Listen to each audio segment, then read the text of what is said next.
Corona سے بڑا corona, Pakistan میں خوراک کی قلت کا خطرہ پیدا ہو گیا۔ ٹڈی دل کی یلغار، فصلوں کا ستیہ ناس، چاروں صوبوں کے 61 اضلاع کا برا حال۔ ٹڈیوں نے ملک بھر میں کھیت کھلیان اجاڑ دیے، پھلوں، سبزیوں اور میوہ جات کے باغات برباد کر دیے، آم کے باغات تباہ، کسان مالی نقصان پر پریشان، محکمہ زراعت زبانی جمع خرچ تک محدود۔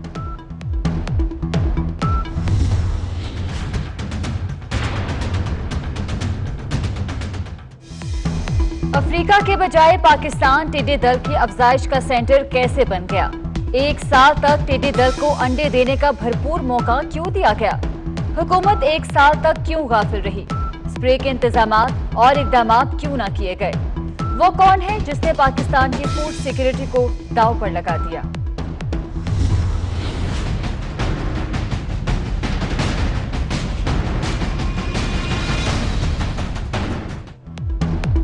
عید کے بعد مہنگائی کا بڑا جھٹکا، پنجاب میں آٹے کی قیمت میں 6 روپے کلو کا اضافہ، فلور ملز نے آٹے کا 20 کلو کا تھیلا 120 روپے مہنگا کر دیا، تھیلے کی قیمت 805 سے بڑھا کر 925 روپے کر دی گئی۔ ہم نہیں ادارے کہتے ہیں، سرکاری اعداد و شمار کے مطابق ملک بھر میں مہنگائی تھمنے کا نام نہیں لے رہی۔ ہفتے کے دوران کھانے پینے کی چیزیں مزید مہنگی ہوئیں، آلو، گھی، چینی، چکن، دودھ، دالوں سمیت 12 اشیاء پر مہنگائی کا اثر۔ ڈالر پھر روپے کو آنکھیں دکھانے لگا، 2 روز میں 2 روپے 18 پیسے مہنگا، انٹر بینک میں امریکی کرنسی 163 روپے 10 پیسے کی ہو گئی، بیرونی قرضوں میں 240 ارب روپے کا اضافہ۔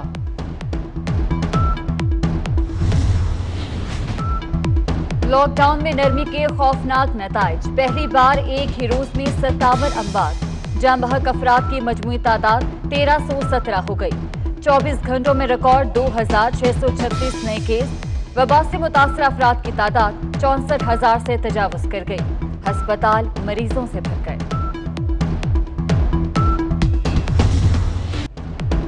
مسیحا بھی کورونا کا شکار ہونے لگے، وائرس نے گزشتہ 24 گھنٹوں میں 4 ڈاکٹرز کی جان لے لی، لاہور میں لیڈی ڈاکٹر ثنا چل بسیں، گوجرانوالہ میں ڈاکٹر نعیم اختر کورونا سے جنگ ہار گئے، پشاور میں ڈاکٹر خانزادہ اور کوئٹہ میں ڈاکٹر زبیر احمد جان سے گئے، شہید ہونے والے طبی عملے کی تعداد 17 ہو گئی۔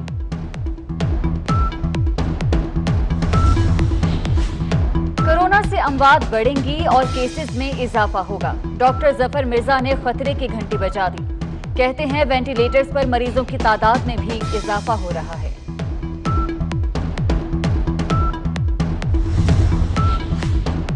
پنجاب اور سندھ میں corona out of control, Sindh میں 24 گھنٹوں میں 31 اموات، ہلاکتوں کی تعداد 427 ہو گئی، صوبے میں آج 1563 مریض صحت یاب بھی ہو گئے۔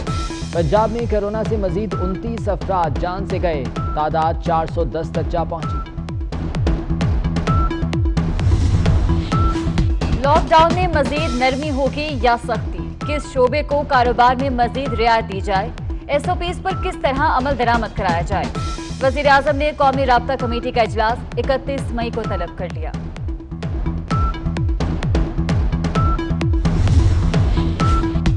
Chief justice Balochistan high court justice Jamal Mandokhail میں کورونا وائرس کی تصدیق، گھر پر ہی آئسولیٹ ہو گئے، ایم این اے ملک کرامت کھوکر، ایم پی اے جمشید الدین وائرس سے متاثر، اے این پی رہنما غلام احمد بلور اور میاں افتخار نے کورونا وائرس کو شکست دے دی۔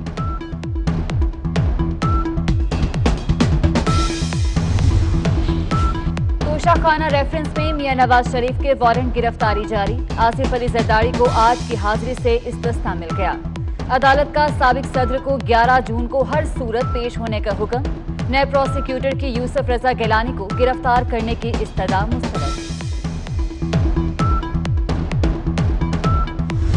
میرا کوئی تعلق نہیں ہے منی لانڈرنگ کے ساتھ، جو ایلیگیشن تھا میرے اوپر وہ یہ تھا کہ میں نے جو کنگ نے، سعودی عربیہ کے کنگ نے 2 کاریں دی تھیں اور اسی ہی طریقے سے زرداری صاحب کو بھی 3 کاریں گفٹ کی گئیں مختلف ممالک کے سربراہوں نے۔ سابق وزیر اعظم یوسف رضا گیلانی نے تمام الزامات مسترد کر دیے، کہتے ہیں منی لانڈرنگ سے کوئی تعلق نہیں، آصف زرداری کو 3 ملکوں کے سربراہوں نے کاریں تحفے میں دیں، جو بھی کام کیا قانون کے مطابق کیا۔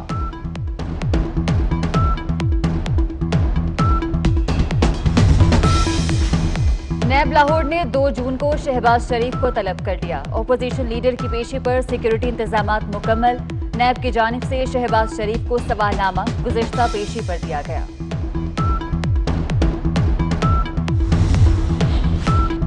شہزاد اکبر پاکستانی ہیں یا غیر ملکی؟ کس نے ملازمت پر رکھا؟ ملازمت کی شرائط اور ضوابط کیا ہیں؟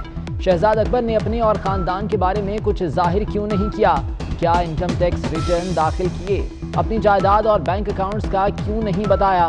جسٹس قاضی فائز نے 15 سوالات اٹھا دیے۔ معاون خصوصی برائے احتساب کو دغا باز اور بہروپیہ قرار دے دیا۔ سپریم کورٹ میں صدارتی ریفرنس کے حوالے سے نئی درخواست دائر۔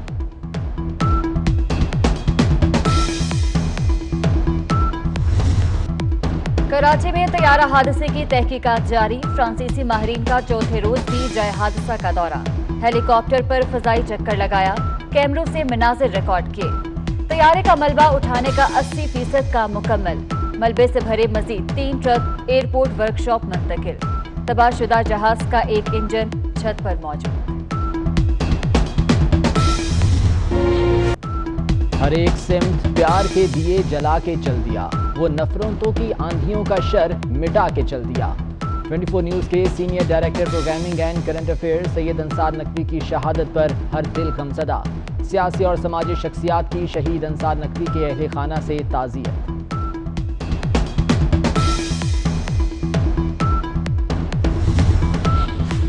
ایئرپورٹس کھل گئے۔ وفاقی حکومت نے غیر ملکی فلائٹ آپریشن بحال کر دیا۔ بیرون ملک کے لیے آج رات 12 بجے سے فلائٹ آپریشن شروع ہوگا۔ پاکستانیوں کے علاوہ کسی مسافر کو لانے کی اجازت نہیں ہوگی۔ سونا پہنچ سے دور، بہت دور۔ سونے کی فی تولہ قیمت 800 روپے بڑھ گئی، فی تولہ 97,200 روپے کا ہو گیا۔ اوگرا کی پیٹرول 7 روپے 6 پیسے فی لیٹر سستا کرنے کی سفارش۔ مٹی کا تیل 11 روپے 88 پیسے، لائٹ ڈیزل 9 روپے 37 پیسے فی لیٹر سستا کرنے کی سمری وزارت خزانہ کو ارسال۔ ہائی سپیڈ ڈیزل 5 پیسے فی لیٹر مہنگا کرنے کی سفارش۔ مسلم لیگ کاف کا چمن بلوچستان میں دفتر نامعلوم افراد نے جلا دیا۔ مونا صلاحی کہتے ہیں جذبہ حب الوطنی سے سرشار مسلم لیگ کاف بلوچستان کے کارکن بیرونی تخریب کاری سے نہ پہلے کبھی خائف ہوئے ہیں اور نہ ہی آئندہ ہوں گے۔ مونا صلاحی نے بلوچستان زندہ باد، پاکستان پائندہ آباد کا نعرہ لگا دیا۔ عالمی امن میں پاکستانی خواتین کا اہم کردار۔ گھروں سے ہزاروں میل دور پاکستانی دستوں کی خدمات شاندار۔ پاک فوج کے افسران اور جوانوں نے جانوں کے نذرانے بھی پیش کیے۔ پاکستان عالمی امن کے لیے کام جاری رکھے گا۔ Army chief general Qamar Javed Bajwa کا امن دستوں کے دن پر پیغام۔ صحافی عزیز میمن کو دشمنی پر قتل کیا گیا، موت طبعی نہیں تھی، سندھ پولیس نے کیس حل کر لیا۔ عزیز میمن کا قاتل نذیر سہتو 2 ساتھیوں سمیت گرفتار۔ AIG غلام نبی میمن کہتے ہیں نذیر سہتو کا DNA میچ کر گیا، اعتراف جرم اور ساتھیوں کے نام بھی بتا دیے۔ ماسٹر مائنڈ مشتاق سہتو ہے۔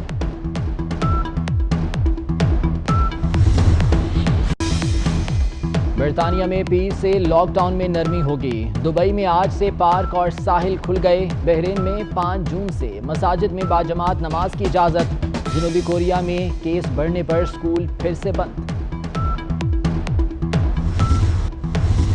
آج مجھے بڑے افسوس کے ساتھ کہنا پڑ رہا ہے کہ آج صبح جب میں اٹھا تو کسی اللہ کے بندے نے میرا ٹویٹر ہیک کر کے تو نہایت ہی نازیبا، نہایت ہی بیہودہ ویڈیو کو میرے اکاؤنٹ سے لائک کیا ہوا ہے۔ تو یہ بڑی شرمناک بات ہے اور بڑے افسوس کی بات ہے اور بڑی تکلیف دہ بات ہے میرے لیے بھی اور میری فیملی کے لیے بھی۔ سابق کرکٹر وقار یونس نے سوشل میڈیا چھوڑ دیا۔ ویڈیو پیغام میں بولے کہ کسی نے ان کا ٹویٹر اکاؤنٹ ہیک کر لیا، انتہائی نازیبا ویڈیو بھی لائک کی۔ ایسا ہونا ان کے اہل خانہ کے لیے بڑی تکلیف دہ اور شرمناک بات ہے۔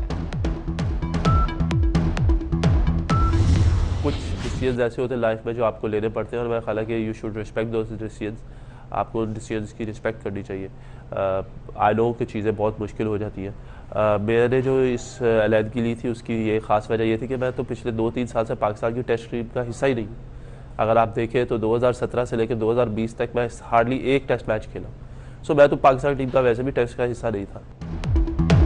سینٹرل کانٹریکٹ نہ ملنے پر وہاب ریاض نے خاموشی توڑ دی. کہتے ہیں کانٹریکٹ نہ دینے کی کوئی وجہ نہیں بتائی گئی.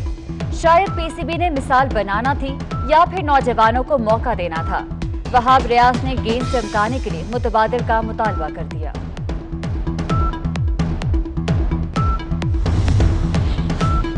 ٹرمپ اور ٹویٹر انتظامیہ آمنے سامنے. امریکی صدر نے سوشل میڈیا کو حاصل قانونی تحفظ ختم کر دیا. صارفین کا مواد بلاک کرنے پر اب کارروائی ہوگی.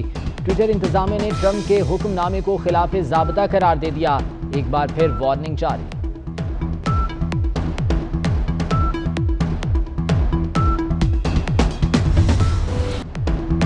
اور مغربی ہواؤں کا سلسلہ پاکستان میں داخل. محکمہ موسمیات کی آج سے منگل تک غیر معمولی بارشوں کی پیشگوئی. کراچی میں آئندہ 2 روز میں بارش کا کوئی امکان نہیں.